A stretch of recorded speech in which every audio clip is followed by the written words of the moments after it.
मनस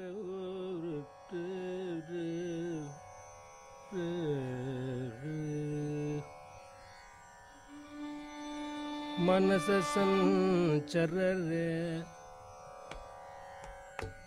मानस संचररे ब्रह्मणि मानस संचररे ब्रह्मणि मानस संचररे ब्रह्मणि मानस संचररे ब्रह्मणि मानस संचररे ब्रह्मणि मानस संचररे ब्रह्मणि मानस संचररे ब्रह्मणि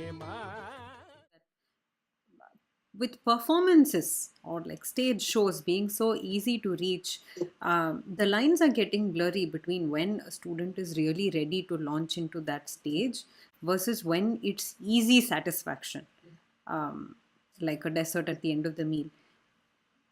When do you think a student is actually ready?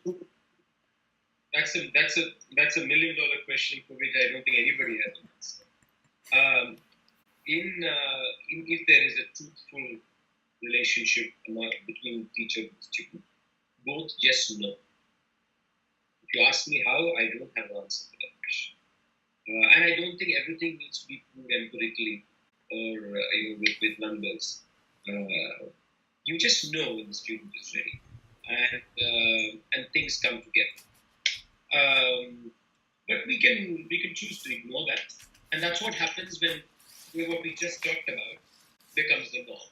Then we ignore it on both sides because, very honestly, it's beneficial for both sides. So then you ignore it. If you're going to do it, fine. It's your call, and I'm not going to say anything. But I think you just know, the teacher just knows, the student just knows that, well, this is a good time. Let's see if it works. And I think also the part of the beauty of learning is the fact that if both the teacher and the student are going to make mistakes. The teacher is also going to make mistakes. Tons of them. I have made tons of them. I have changed as a teacher. I was very different as a teacher 10 years ago. I have changed as a teacher. And I think it's important for teachers also to change. Why do we keep talking about students changing and students learning? Teachers have to learn. And I'm not talking about just some musical aspect. I mean, teaching, you have to learn about being a teacher. And I think if that remains, if the teacher also learns and the student learns, and these are just names that we're giving to people because of certain hierarchies, I think the right time will kind of just fall into place.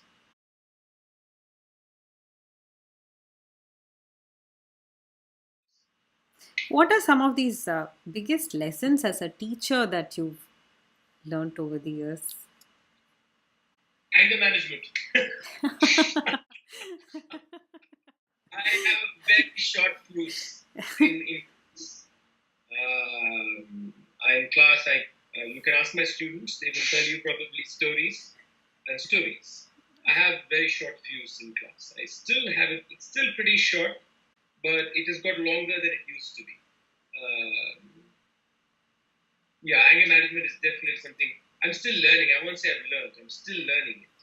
I have very little patience for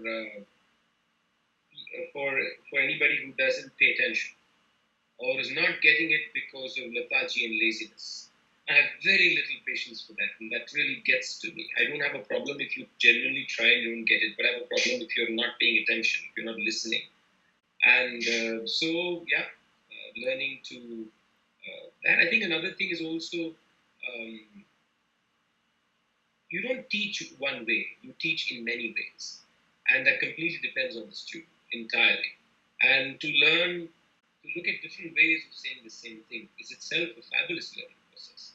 And in that you discover things about that simple line of music that you never thought existed. And it actually translates in the way you sing the next time. And therefore that's the gift the student has given you in the classroom. So I think there are many things like this. For me, my relationship is, we have two relationships. The relationship between my students and I when we enter the class space is one relationship. But the moment we get out of the class space, it's a different relationship. We are friends, we are buddies, we discuss anything under the sun. They hang out in my house like they'll hang out in anybody's home. That's outside the classroom space. But the moment we enter the classroom space, it's a different relationship. And I think we've all learned to kind of keep both not independent of each other, but keep both in an equal footing.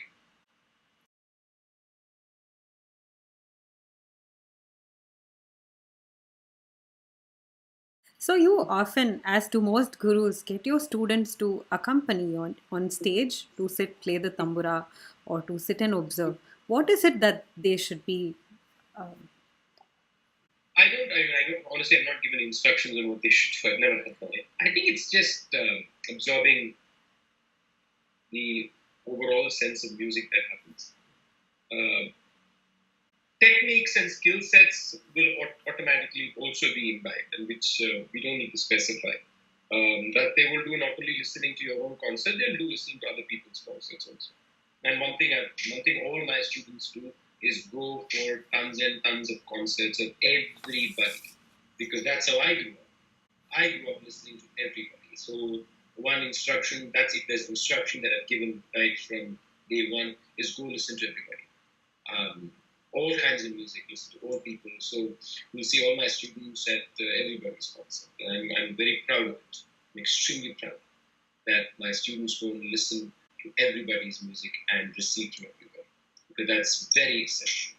And in terms of being on stage, I think it's about the whole collectiveness of how music is created.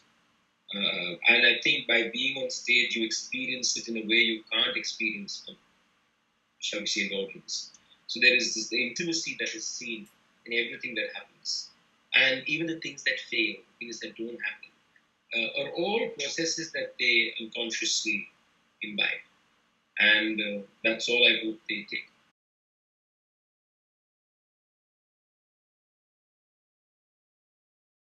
what is the hallmark or the good qualities of a good listener of music?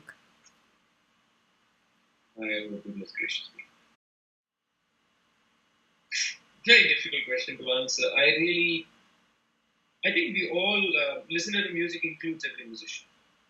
Because a musician is a listener. A musician is a listener who happens to be a catalyst, is how I would like to describe a musician.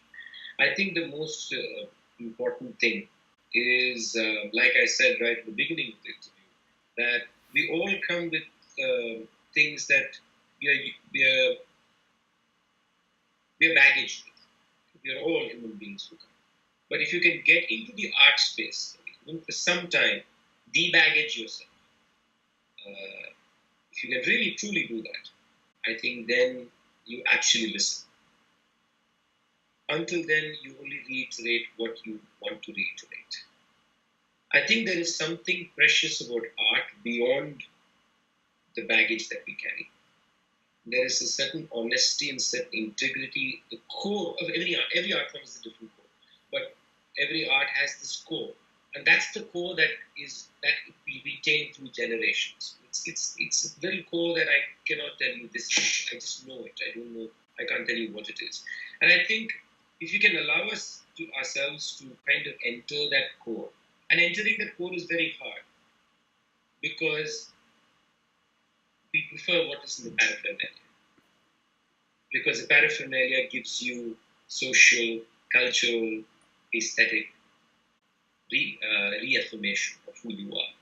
So if we can remove this need for reaffirmation, just let ourselves, can I say, wiggle our way accidentally into the core of any art form, then I think that's when we actually become a rasika. Until then, we are consumers who buy things that we are comfortable with and we want to reiterate.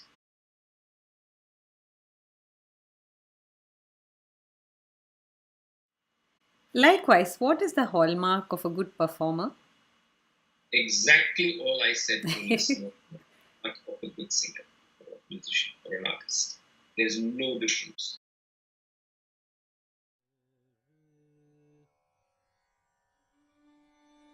मनस संचररे मानस संचररे ब्रह्मणि मानस संचररे ब्रह्मणि मानस संचररे ब्रह्मणि मानस संचररे ब्रह्मणि मानस संचररे ब्रह्मणि मानस संचररे ब्रह्मणि मानस संचररे